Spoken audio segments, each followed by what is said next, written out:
बहुत ही अफसोसनाक है।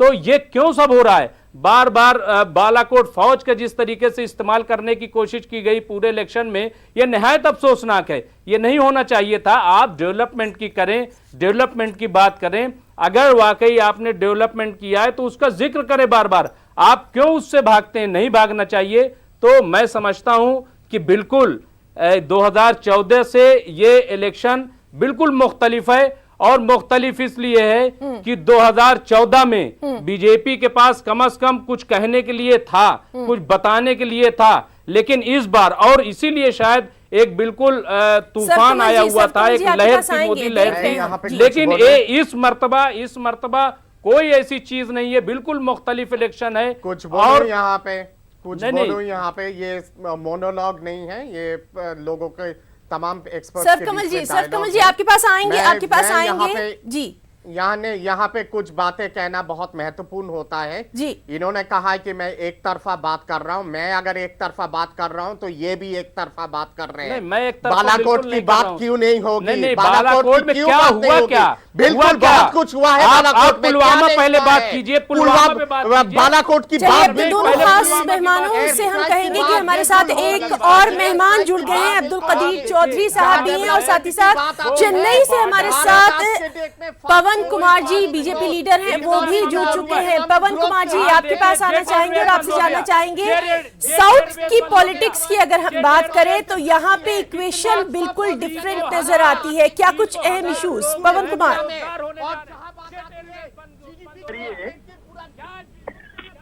पहले इनको थोड़ा चुप करो। पवन कुमार जी आप हमें सुन पा रहे हैं?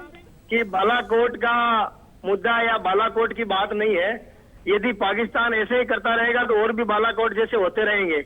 ये मोदी सरकार है और इसमें ये बालाकोट का या ये बार बार पुलवामा का मुद्दा उठाने की जरूरत नहीं है।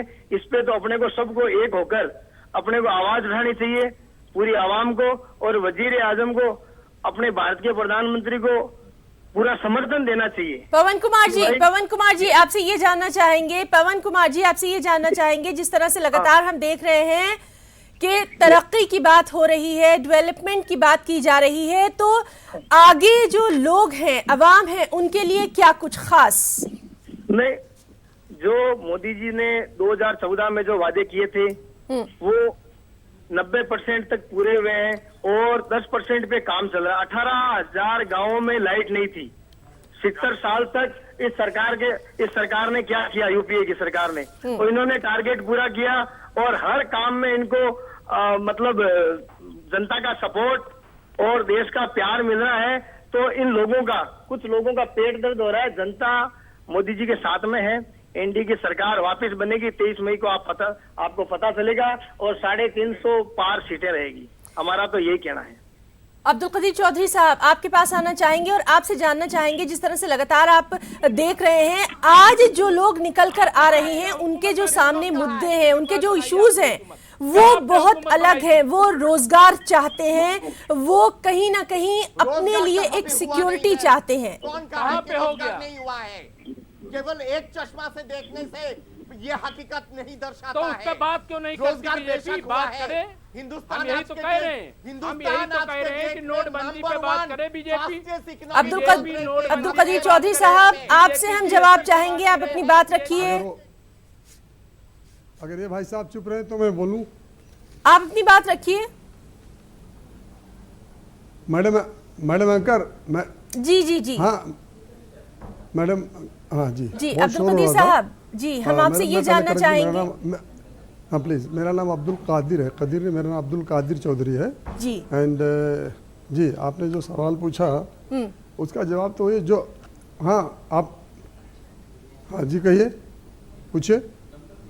आपसे ये जानना चाह रहे हैं, आज जो लोग निकल कर आ रहे हैं, जिस तरह से वो अपने वोट का इस्तेमाल कर रहे हैं और उनके सामने कई अहम मुद्दे हैं।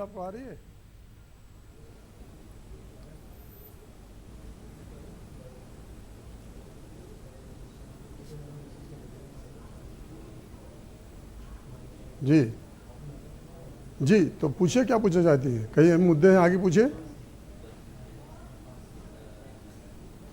हिना मैडम जी, आप जी, पूछिए आगे ना। आपसे ये लोग वोट जानना करने जा रहे हैं, जी। उनके सामने कई मुद्दे हैं, उसके आगे आप क्या पूछ रही हैं मुझसे? उनके सामने कई मुद्दे हैं, कई अहम इश्यूज को लेकर लोग आज अपना वोट दे रहे हैं, सामने निकल कर आ रहे हैं, तो किस तरह से देखेंगे आप कि क्या कुछ अहम रहा?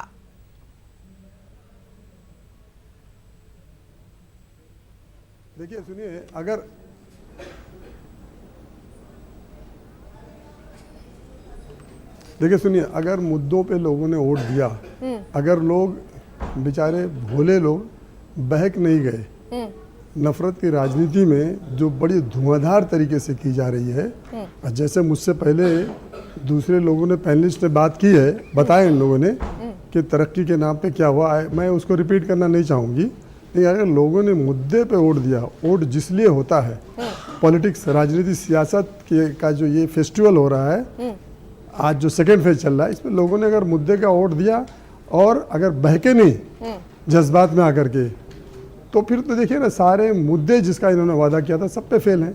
हाँ, इन्होंने तरक्की बहुत की है, इन्होंने खूब तरक्की की है, बेरोजगारी फैलाने में ज़बरदस्त तरक्की की है, नौकरियां ख़त्म करने में पहले भी कम ज़्यादा होती थी इससे पहले की सरकारों में, लेकिन ये तो इनकी जो डिमोनेटाइजेशन है, नोटबंदी हुई, 50 लाख नौकरियां तो नोटबंदी खा गई, गरीब मर गया, कमर टूट गई बेचारे की, चोरी चकारी बेईमानी में लग गया गरीब, जो है क्या करेगा, भूखा पेट क्या करेगा, जुर्म बढ़ गए, जराइम बढ़ गए, हर किस्म की बुराई में बढ़ोतरी हो गई है। आप अगर लड़कियों के साथ, ये मैं नहीं कह रहा हूँ, ये चिदम्बरम साहब प्लीज यार, अब एक आदमी बोला तो बोलने दीजिए। दौरान इसीलिए तो हिना आप मैडम, आए इनको थे, बोलने वाला आप खामोश है, इनका टाइम आए तो बात करें ना। था उससे पहले रोजगार का। चलिए ठीक है, भाई ठीक है, साहब, ठीक है, आपका- इस तरह से अगर बात अरे होती यार, रहेगी आपका तो वक्त फिर आएगा किसी ना की यार। बात भी समझ में नहीं आएगी। योगेश वर्मा साहब, जरा आपके मैडम, पास उनको आना आप एंकर चाहेंगे? हैं, आप उनको मना कीजिए ना पीछे बोलने के लिए। ठीक है, आप अपनी बात जारी रखिए, अपनी बात